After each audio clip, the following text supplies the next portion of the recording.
విజయవాడ కనకదుర్గమ్మ ఆలయానికి భక్తుల రద్దీ దృష్ట్యా ప్రముఖుల దర్శనాలకు నిర్దేశిత సమయాన్ని నిర్ణయించినట్లు ఈవో సినా నాయక్ తెలిపారు. ఉదయం 11:30 గంటల నుంచి మధ్యాహ్నం 1 గంటన్నర వరకు 2 గంటల పాటు సిఫార్సు దర్శనాన్ని నిలిపివేసి మిగిలిన సమయంలో వారికి అవకాశం కల్పిస్తామని చెప్పారు. వచ్చే నెల 5 నుంచి శివాలయం సమీపంలో నవగ్రహ మండపం అందుబాటులో ఉంటుందన్నారు. జూన్ 3 నుంచి 5 వరకు నవగ్రహ మండపం పునఃప్రతిష్ఠ జరుగుతుందని చెప్పారు. ఇంద్రకీలాద్రిపై జరుగుతున్న అభివృద్ధి పనులు దసరా నాటికి పూర్తి చేసేలా ఎప్పటికప్పుడు సమీక్షిస్తూ వేగవంతం చేస్తున్నామని తెలిపారు.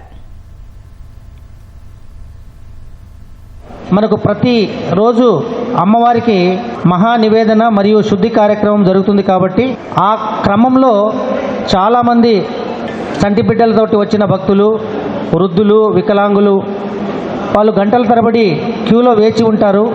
ఆ యొక్క అంశాలన్నింటినీ దృష్టిలో పెట్టుకొని 11:30 నుంచి 1:30 వరకు విఐపి బ్రేక్ దర్శనం ఏదైతే ఉంటుందో విఐపి వాళ్లకు అవి ఖచ్చితంగా మనము దాన్ని కొద్దిగా క్రమబద్ధీకరించడం జరిగింది.